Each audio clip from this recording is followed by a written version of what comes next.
कुछ कहानियाँ ऐसी होती हैं जो सच में होने के लिए बहुत अजीब लगती हैं और आज की कहानी निश्चित रूप से उनमें से एक है। लेकिन अगर आप इस कहानी के अंत तक पहुंचते हैं तो आप देखेंगे कि एक प्रमुख अमेरिकी शैक्षणिक संस्थान ने इस कहानी की बहुत आक्रामक तरीके से तथ्य जांच की और यह सही साबित हुई। यह वास्तव में हुआ था, इसलिए आज की बहुत ही अजीब कहानी को खुले दिमाग से सुने। 1984 के दिसंबर के अंत में उत्तरी भारत के एक छोटे से गांव में सुमित्रा नाम की एक युवती ने अपने पति से अपना पहला बच्चा पैदा किया और तुरंत ही सुमित्रा को अपने छोटे बच्चे से प्यार हो गया। वह हमेशा से एक बच्चा चाहती थी और अब जब उसका एक बच्चा हो गया तो वह उसे अपने सीने से बांधकर हर जगह अपने साथ ले जाती थी। जब भी उसे खाना पकाने या घर के काम से खाली हाथ मिलता तो वह उसका इस्तेमाल उसके सिर को थपथपाने या उसके पैरों को गुदगुदाने के लिए करती। सुमित्रा के गांव में किसी के लिए भी जीवन आसान नहीं था, जो गंगा नदी के किनारे हिमालय पर्वत के दक्षिण में स्थित था। सुमित्रा का गांव बहुत गरीब था। लोग मिट्टी की झोपड़ियों में रहते थे, उनके पास बिजली नहीं थी और मूल रूप से किसी के पास कोई औपचारिक शिक्षा भी नहीं थी। सुमित्रा के लिए उसका जीवन विशेष रूप से चुनौतीपूर्ण था, यहाँ तक कि अपने साथियों की तुलना में भी, क्योंकि जब वह बहुत छोटी थी तो उसकी माँ की मृत्यु हो गई और फिर उसके पिता को काम के लिए हर समय बाहर जाना पड़ता था। इसलिए वह अक्सर अकेली रहती थी और मूल रूप से उनका पालन पोषण उसके चचेरे भाई ने किया था।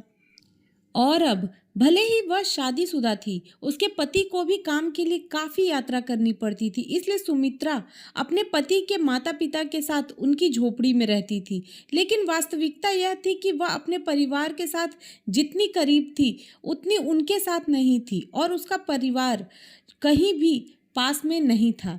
इसलिए सुमित्रा का जीवन वास्तव में काफ़ी अकेला था, यहाँ तक कि एक वयस्क के रूप में भी। और इसलिए जब सुमित्रा ने अपना बच्चा पैदा किया तो ऐसा लगा जैसे कि अपने जीवन में पहली बार वह अकेला महसूस नहीं कर रही थी और वह अपने जीवन को लेकर उत्साहित थी। वह खुश थी कि आखिरकार वह कुछ ऐसा हो रहा है जैसा वह चाहती थी। लेकिन फिर 1985 की शुरुआत में एक दिन सब कुछ बदल गया। उस दिन सुमित्रा अपने बेटे को सीने से लगाए हुए कुएं से पानी लाने के लिए शहर में जा रही थी।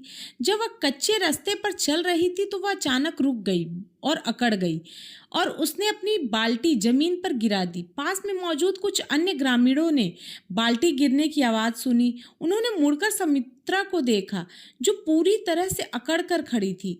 इसलिए उनमें से एक ग्रामीण जो बहुत चिंतित था सुमित्रा के पास गया और उससे पूछा कि क्या हो रहा है। लेकिन सुमित्रा ने कुछ नहीं कहा, वह वहीं जमी हुई खड़ी रही।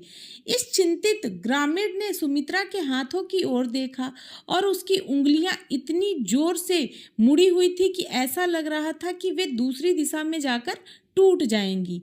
और फिर इस ग्रामीण ने कोई और सवाल पूछने से पहले सुमित्रा के चेहरे की ओर देखा और उसकी आंखें उसकी खोपड़ी के पीछे की ओर मुड़ गई थी। उसने अपने दांतों को इतनी जोर से पीसना शुरू कर दिया था कि उसके जबड़े की हर हरकत के साथ यह तेज चटकने की आवाज़ आ रही थी। इसलिए यह ग्रामीण पूरी तरह से भयभीत हो गया और एक पल के लिए पीछे हट गया। और जैसे ही उन्होंने ऐसा किया, सुमित्रा का बच्चा जो अभी भी सुमित्रा की छाती से बंधा हुआ था पागलों की तरह रोने लगा।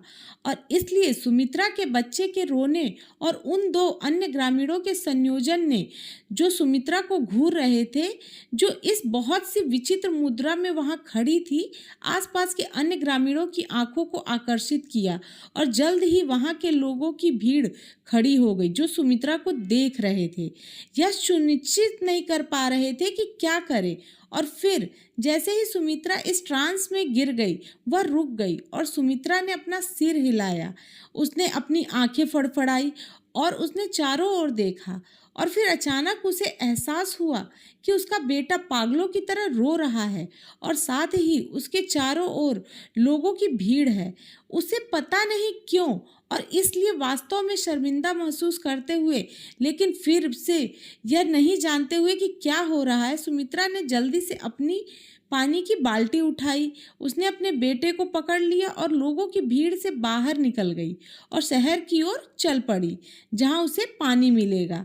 जब सुमित्रा कुएं से पास आई और अपनी झोपड़ी के पास वापस आई, तो उसने किसी को नहीं बताया कि कुएं के रास्ते में क्या हुआ था।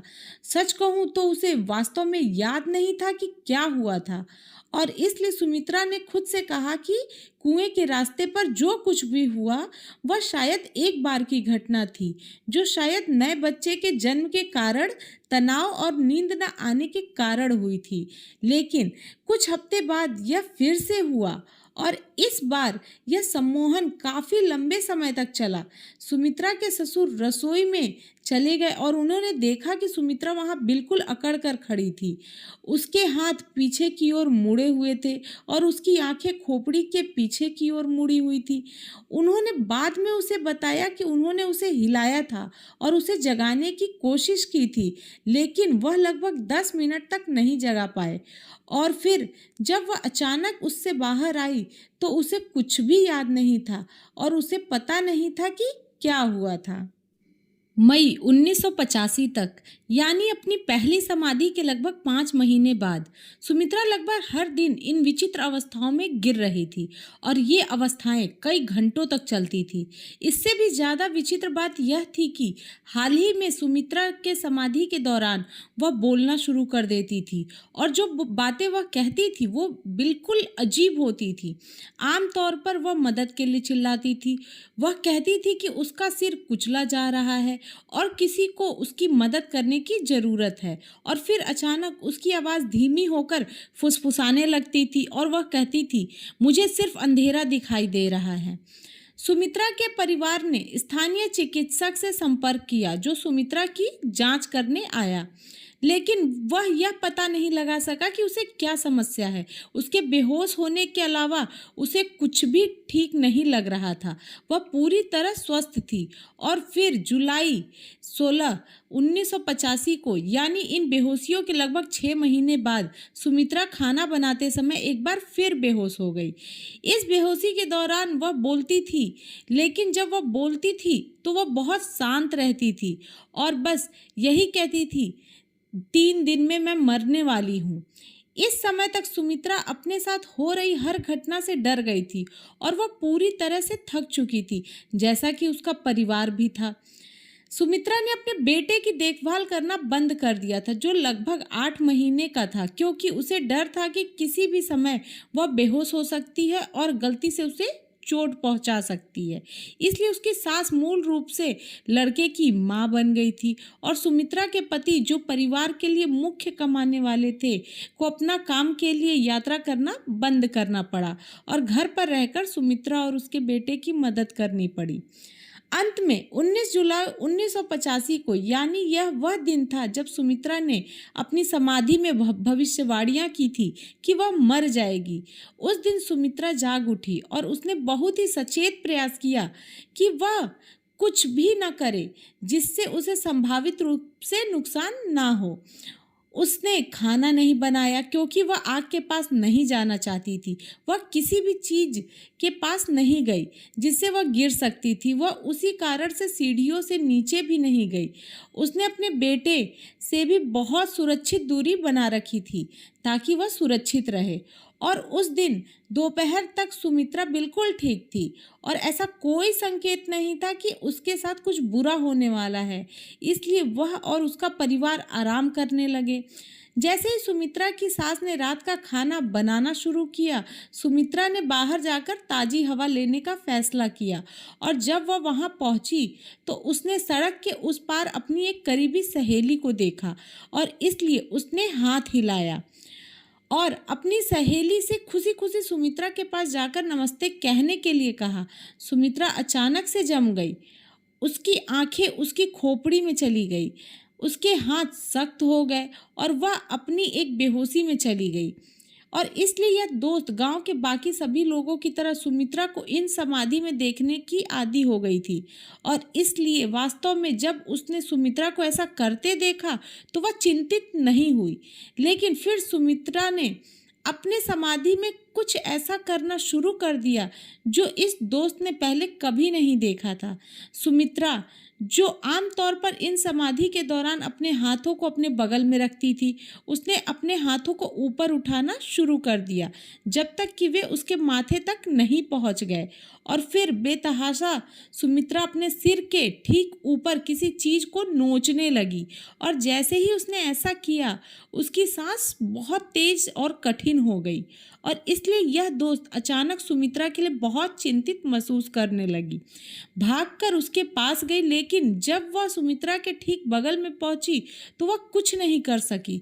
सुमित्रा बस आसमान को नोच रही थी, बहुत तेज सांस ले रही थी, और फिर अचानक सुमित्रा रुक गई और उसने अपने हाथों को अपने बगल में रख लिया और वह वापस इस कठोर मुद्रा में आ गई। और जब ऐसा हुआ तो सुमित्रा की सहेली, जो उसके ठीक बगल में थी, ने महसूस किया कि सुमित्रा भले ही वह सीधी खड़ी थी, लेकिन वह बिल्कुल भी सांस नहीं ले रही थी। ऐसा लग रहा था जैसे वह एक मूर्ति थी, और इसलिए यह दोस्त मदद के लिए चिल्लाने लगी। और इसलिए सुमित्रा के ससुराल वाले और उसके पति और अन्य गांव वाले, जिन्होंने यह रोना सुना, वे बाहर की ओर दौड़े और उन्होंने जल्दी से सुमित्रा के चारों ओर घेरा बना लिया।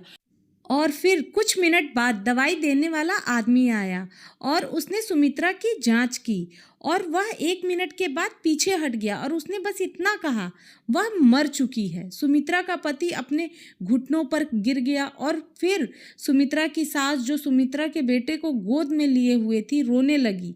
आखिरकार वैद्य और सुमित्रा के ससुर आगे बढ़े और सुमित्रा के जमे हुए कठोर शरीर को पीठ के बल जमीन पर लिटाया।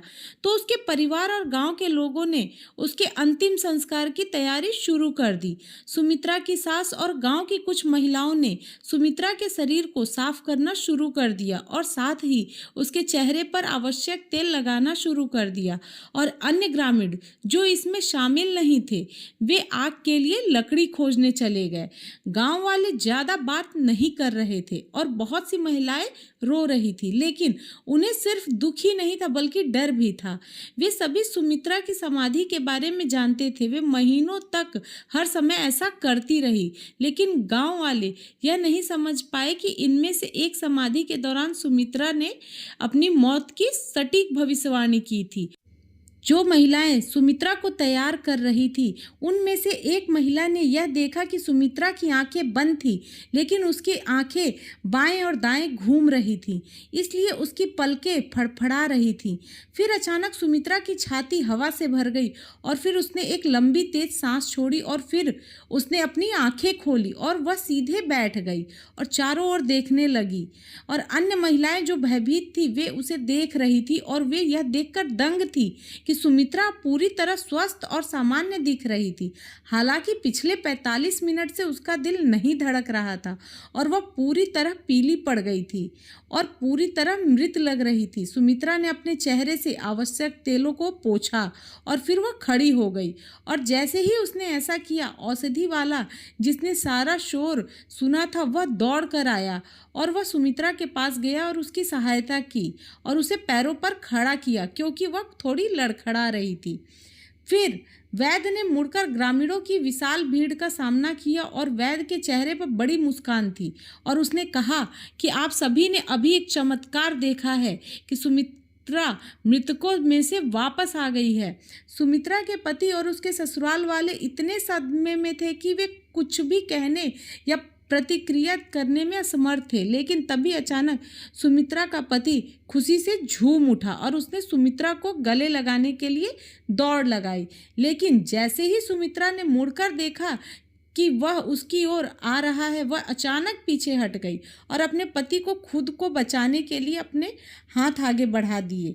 तुरंत वैद्य ने पति और सुमित्रा के बीच में कदम रखा और पति के कंधे पर थपथपाते हुए कहा, तुम्हें पता है कि वह बहुत दर्दनाक स्थिति से गुजरी है। तुम्हें उसे ठीक होने के लिए समय और जगह देने की जरूरत है। अगली सुबह सुमित्रा बहुत बेहतर महसूस कर रही थी। हालांकि जैसे ही उसने अपने पति और ससुराल वालों को देखा, वह डर गई और भाग गई। उसने उसका पीछा किया और आखिरकार जब उसके पति ने उसे पकड़ लिया तो उसने रक्षात्मक प्रतिक्रिया व्यक्त करते हुए कहा कि वह उसका परिवार नहीं है और यह उसका घर नहीं है। फिर एक दिन सुमित्रा की 45 मिनट के लिए हुई मौत के 3 महीने बाद राम त्रिपाठी नाम का एक अजनबी उनके घर आया। उसने एक युवती के अलग व्यवहार के बारे में पूछा और सुमित्रा का पति हैरान रह गया कि इस अजनबी को उसकी समस्याओं के बारे में कैसे पता चला। उसने सुमित्रा को उस आदमी के बारे में बताया और वह तुरंत उसके पास भागी और उसने दावा किया कि उसका नाम शिवा दूती है और उसकी भाभी ने उसे मार डाला है। राम त्रिपाठी, जो शिवा का पिता था, ने पहले रहस्यमय परिस्थितियों में अपनी बेटी को खो दिया था और अब उसे विश्वास हो गया था कि सुमित्रा उसकी बेटी की पुनर्जन्म वाली आत्मा थी। शिवादूती का जीवन बहुत ही कष्टमय था और जब उसकी संदिग्ध परिस्थितियों में मृत्यु हो गई तो उसके परिवार ने हत्या का संदेह जताया। सुमित्रा का व्यवहार, तौर तरीके और यहाँ तक कि उसकी यादें और ज्ञान भी शिवादूती से मेल खाते थे। वर्जीनिया विश्वविद्यालय के वैज्ञानिकों ने इस मामले की जांच की और इसे अब तक की दर्ज की गई सबसे विश्वसनीय पुनर्जन्म कहानियों में से एक माना। सुमित्रा, जिसे अब शिवादूती के नाम से स्वीकार किया गया था, ने अपना शेष जीवन उसी रूप में जिया और अपने पति के साथ अपने गांव में अपने बेटे का पालन पोषण किया जब तक कि 1998 में उसकी मृत्यु नहीं हो गई। मामला कभी आधिकारिक रूप से हल नहीं हुआ, लेकिन सुमित्रा की गवाही ने शिवादूती की मौत के आसपास की रहस्यमय परिस्थितियों के बारे में जानकारी प्रदान की।